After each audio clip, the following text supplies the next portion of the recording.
Thank you very much. My name is Bob Gounley. I work for the Jet Propulsion Laboratory. I'm here to talk to you about a mission called Deep Space One, which I propose to argue is one of the most important missions that you've probably never heard of. This is our logo. As a matter of fact, I brought along with me some posters, lithographs, and pins that you're more than welcome to. I do not want to carry them back. Hope you use and enjoy them. Deep Space One was started in 1995 as a lead item in the New Millennium Program. It is designed to try to revolutionize the way spacecraft are built and operated. To put things in context, space missions of the past generally have a recurring theme. They do ambitious, very powerful missions, like Cassini and its exploration of Saturn, Galileo and its exploration of Jupiter. They do this by intensively trying to put as much in one vehicle as possible and by being intrinsically very conservative, trying to not push the envelope too much because you are operating with a lot of equipment that if it fails, you lose a vast amount of science. As a consequence, as almost a law of physics, the cost of these missions tends to get really expensive, typically in the billion-dollar category. And in the 1990s, it became clear that this was not a way that we could continue to operate. New technology could help, but there was just a recurring problem.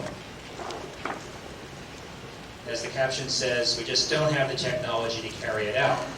Not because it isn't around, but because no project manager worth his salt wants to be the first to use something that hasn't been tried somewhere else so that his mission isn't doomed with a costly failure that he has to explain why did you ever accept something that hadn't been tested before.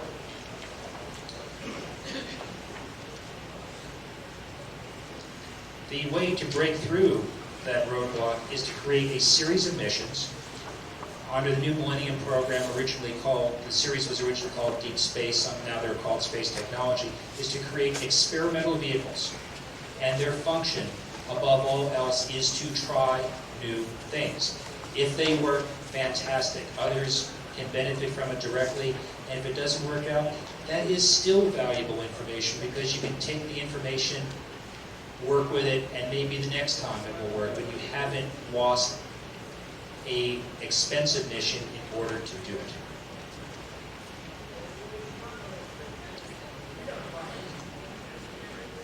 The technology that gets the most attention on Deep Space One is not surprisingly ion propulsion.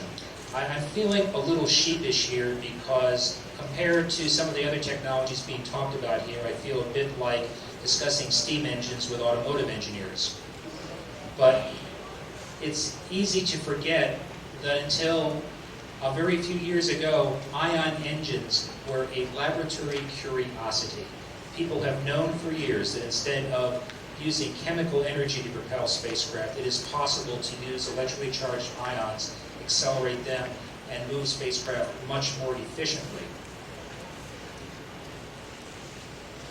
And DS-1 took on the charge of using an engine designed at JPL and worked in conjunction with the Lewis, now Glenn Space Flight Center, to actually use an ion engine in flight. This shows a schematic of Deep Space One in flight with the ion engine that's producing the blue glow, propelling the spacecraft somewhere. Previously, ion engines built by Hughes Aircraft have been used in low Earth orbit to keep satellites in station-keeping position over geostationary orbits, but this is the first time that an ion engine has been used to take a spacecraft somewhere.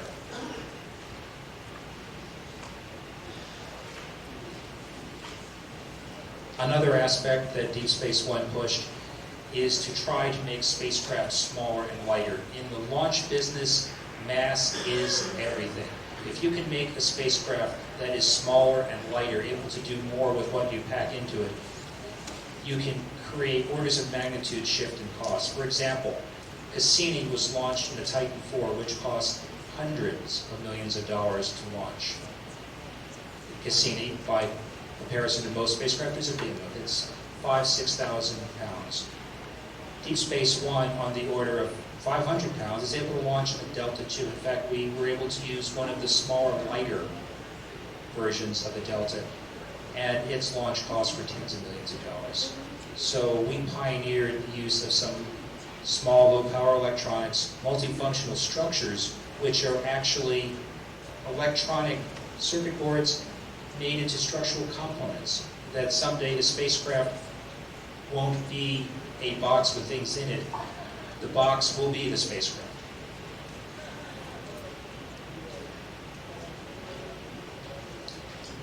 Now, we're doing this with a very extremely low budget, and one of the most expensive items to fly are the solar arrays. Cost millions of dollars. Now, we were quite fortunate in that the Ballistic Missile Defense Organization, the folks that you may know as Star Wars, had a solar array that they've been wanting to test themselves. This is a concentrating solar array. Most solar arrays are just a flat surface with solar cells on them, collect sunlight, create power.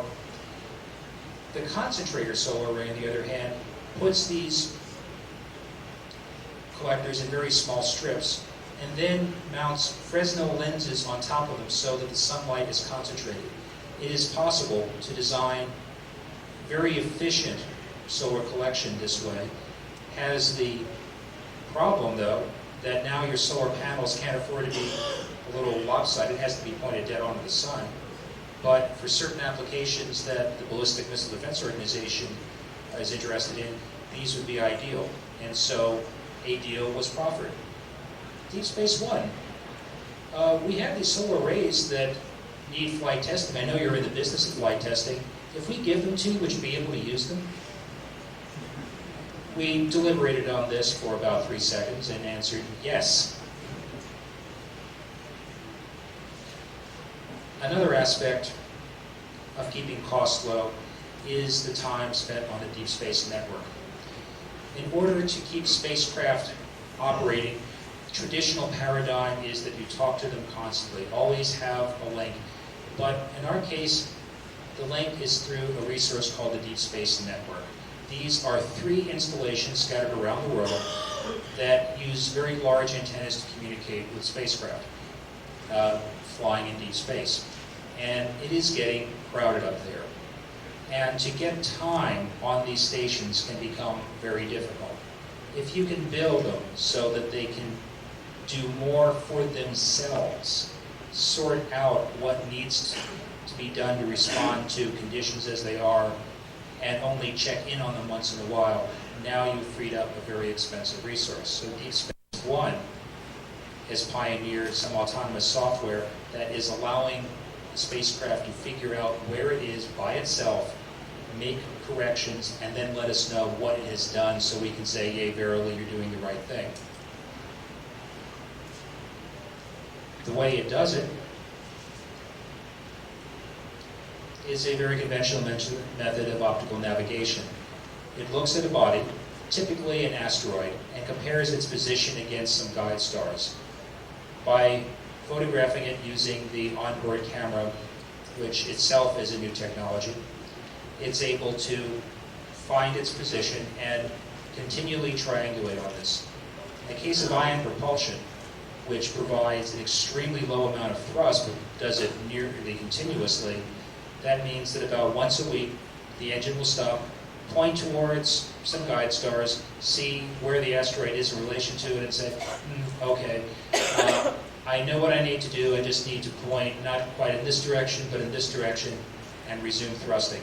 So once a week, we find out how the spacecraft is doing, and then it turns off and goes its merry way.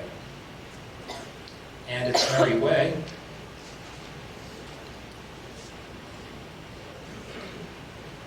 is described here. We've launched in October of 1998 and put it on course towards a small asteroid designated 1992 KD1. It's a small near-Earth asteroid. It is of no great consequence other than it happened to be a place that we could get to fairly easily. It has since been renamed the asteroid Braille, which is apropos since it's extraordinarily hard to find. And for the 1 year of its prime mission, we would try out 12 new technologies, operate the spacecraft to take it onto a rendezvous with asteroid Grail, and would formally end a year later. This is kind of inversion. I say again, our prime mission was to try the technologies. The encounter of the asteroid was sort of kept in the background as something to do in order to try out the systems, as if this were a real scientific spacecraft, even though we know that there is some scientific benefit to be gained. The significance of this will become clear in a minute.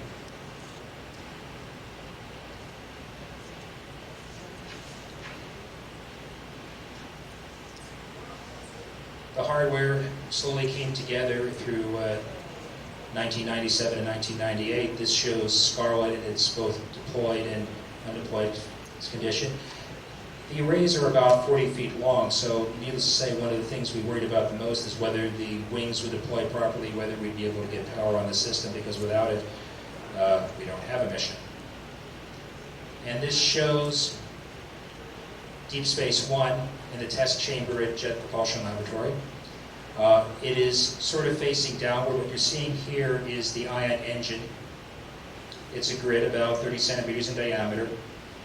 And we put this in the 25-foot space simulator and not only demonstrated that the temperatures were going to operate properly in flight, we also tried out the engine inside and kind of lit the interior with this pale blue glow that, to me, is just so reminiscent of old Star Trek episodes.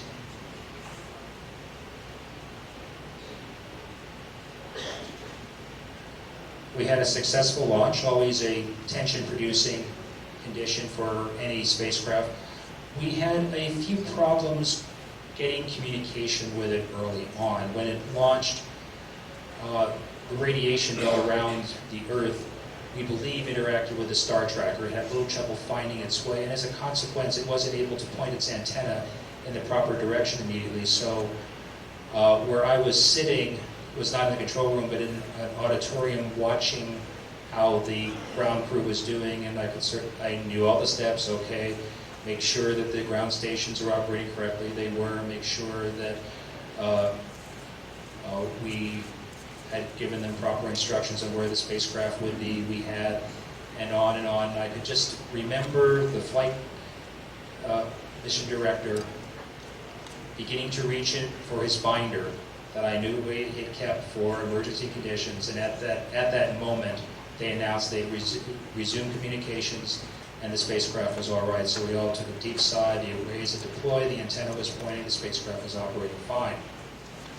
And we were even able to confirm that it was on the right path, not just by radio link, but by this optical observation from Palomar Observatory.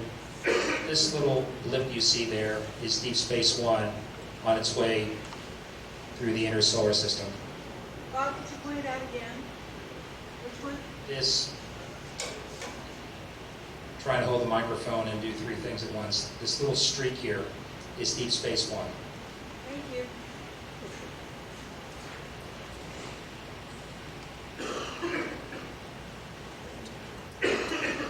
Things seem to be going great. For the first couple of weeks, we had an intensive program to test out all the systems. They were operating nominally. The one that we held out to be the one we tested last was the ion propulsion system. We began to pressurize it. It uses xenon as its main gas, got all the lines charged. And on the appointed day, set up instructions in order to say, begin thrusting.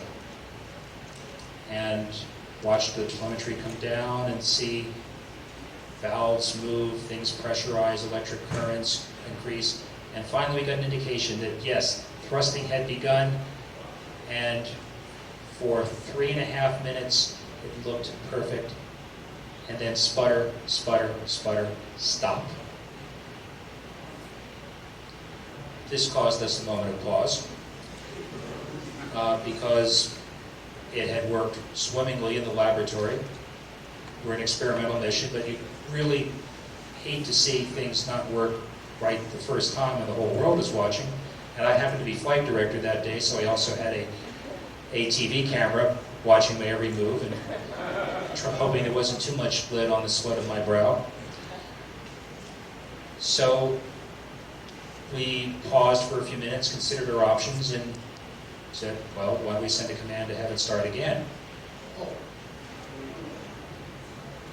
Sent the command, watch things pressurize, valves move, current comes up, sputter, sputter, stop. We did it 15 times that day, all with the same result. The best theory available is that a particle of some variety had wedged itself between these two grids that helped to accelerate the ions out. And that ordinarily it would be able to clear itself just by putting a little extra jolt of current, just sort of zap it like a bug zapper. And in the event of more severe shorts, we have the ability to increase that current to really give it a good jolt and clear it out. However, we recognized that if this debris had the correct properties, we could actually cause that short not to pop, but in fact weld the two plates together. So we decided to be a little bit more deliberate about applying that super bug zapper mode. We spent about 2 weeks reprogramming the software on board in order to take some measurements as we restarted, so that we could tell something about the resistivity of the debris and thereby plan just how much and how often we apply current to zap it. In the meantime, we operated the spacecraft, turned it, checked out a few more things. And so 2 weeks later, in fact it was just before Thanksgiving, we sent commands with the new software on board to start the engine, take some new measurements, tell us what the debris looked like, and then we'd be ready to respond. So there I was again, your trooper. Sent the command up, okay, start the engine, now let's wait for it to shut down. Started, kept going, 3.5 minutes, still going, an hour, still going. And we all looked at each other, I don't think it's going to stop. So we threw out our old plans, kept the engine going over Thanksgiving weekend. We kept people around to watch because, as I reminded people, let's not forget that this engine has fooled us twice. Once by not working and once by working when we didn't expect it to. What we think happened was that the debris that had wedged in between these grids popped by itself because as we turned the spacecraft there was differential thermal expansion on the grids, and that naturally popped whatever that weak link was. It has never appeared again, and the engine has been working like a champ for over a year. This allowed us to complete our flight testing and prepare for rendezvous with that small asteroid 1992 DS1, now called Braille. We have been to asteroids before. They've mainly been main belt asteroids. These show some images taken by the spacecraft Galileo, which I had worked on 10 years earlier, showing pictures of a small body called Gasper and a somewhat larger one called Ida. Ida surprised us by harboring a small moon along with it that was totally unknown until Galileo flew by. So there was a certain anticipation with what pictures Deep Space One might provide. Things are going well. Preparing for the encounter, we set up some software on board that would help Deep Space One to guide itself in its close rendezvous. A point to mention is that we know the position of these small asteroids very poorly.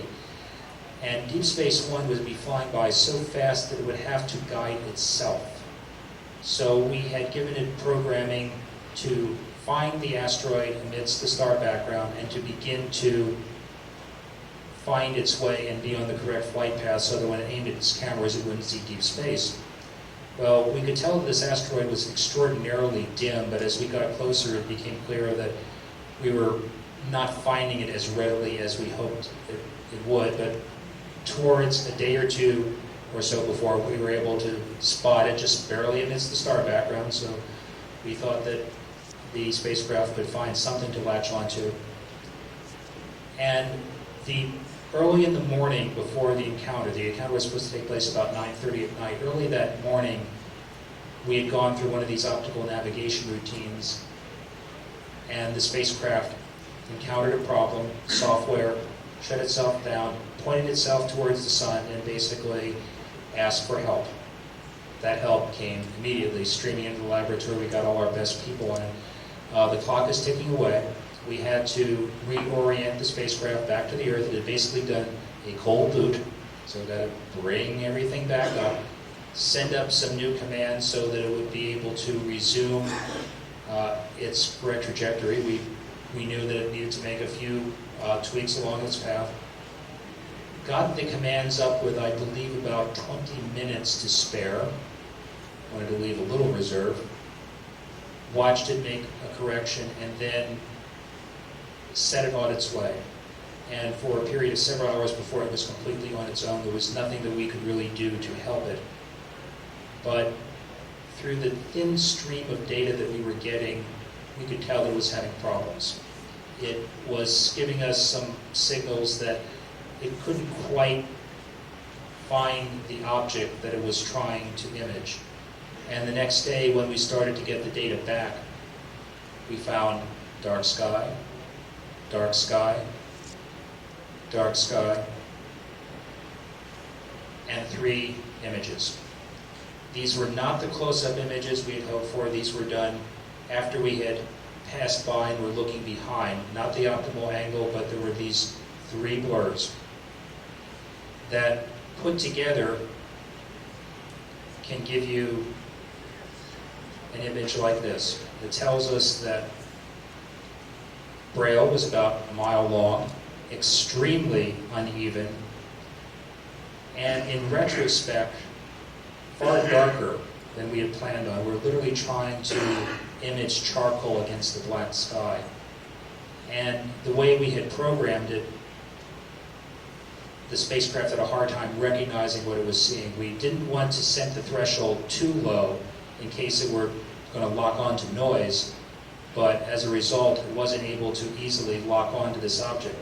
Complicating it, it was extremely lopsided, and so we expect it was getting light fluctuations that confused it. Now, this was a bit of a low time for the project. We really hoped for that cover of Time magazine photograph, and this wasn't it. But some of us lost sight of another aspect of the experiment, because we were not just taking images, we were also taking spectrographs. We were looking at the composition of the light reflected off of it, and from that we can extract information about the material. Buried within all this was a successful spectrographic resolution, which, combined with our knowledge of the sun spectra and examination of the light coming off of it, we got a very characteristic signature. And what was absolutely striking about this is that it wasn't like other near-Earth asteroids that we had seen. It more closely resembled the main belt asteroid Vesta. In fact, it looked like a chunk of that body had somehow gotten itself from the main belt into a near-Earth orbit. Something that I'm sure is going to excite scientists for a while, but my point is that quite serendipitously, Deep Space One had made a significant scientific discovery. Maybe not the Time magazine cover variety, but certainly one of those things that helps to push space science forward, and did it for a ridiculously small budget. With this news, we were given authorization to continue Deep Space One on an extended mission, one that would allow it to encounter 2 comets, Wilson-Harrington and Borrelli, in the year 2001. And we were starting along that course towards the end of last year when we encountered yet another spot of bother. The star tracker, which was not a new technology, failed. No longer able to sense the spacecraft attitude from the stars. This put the spacecraft into a sun-pointed spin, the only place that we can maintain easily. And that made it impossible for us to operate the engines in order to point it successfully on the way to these 2 bodies.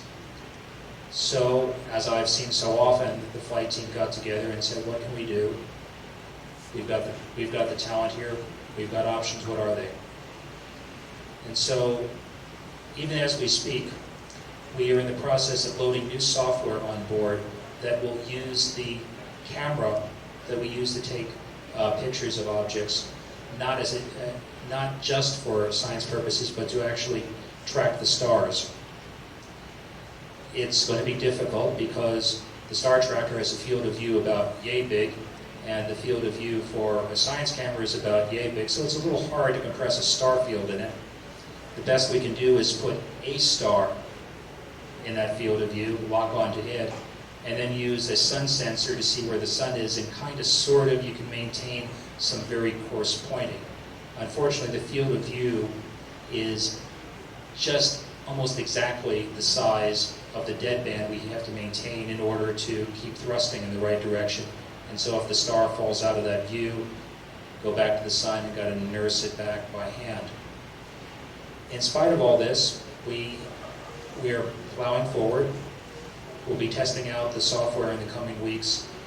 And if successful, this will allow us to encounter not Wilson, Harrington, and Borelli, but Borelli alone. We could not afford to wait any longer. We're giving it a flight test because if we waited thrusting any longer, we wouldn't be able to get to any comet, and that would be a disappointment. But this is the part that makes me proud to work with people that are willing to really push the envelope and find ways to make things worse well past the time when the warranty has expired. So as I'm fond of saying, to quote Winston Churchill, it's no use saying we're doing our best. You have to succeed in doing what is necessary. And I'm here to tell that story. If you want to find out more, please check out the Space Place, an excellent place for educational opportunities to learn about the basic mechanics of space exploration. And I remind you again, got posters, lithographs, pins. Help yourselves. I'll be happy to answer any questions in the 2 minutes before lunch. Any questions here? Sir? I do not have, the question was the website for the New Millennium Project. I did not bring the view graph with that, but you can always go to http://www.jpl.nasa.gov and look at the site directory for New Millennium. Over here. The actual thrust of The ion engine at maximum thrust is about 96 millinewtons. That is about equal to a puff of air on the back of your hands. But it does wonderful things when like the ever-ready bunny, it just keeps going and going and going.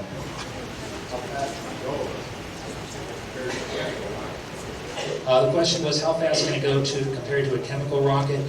This is equivalent, based on my time on Galileo, this is equivalent to, with 80 kilograms of xenon, this is equivalent to a few thousand kilograms of regular chemical propellant.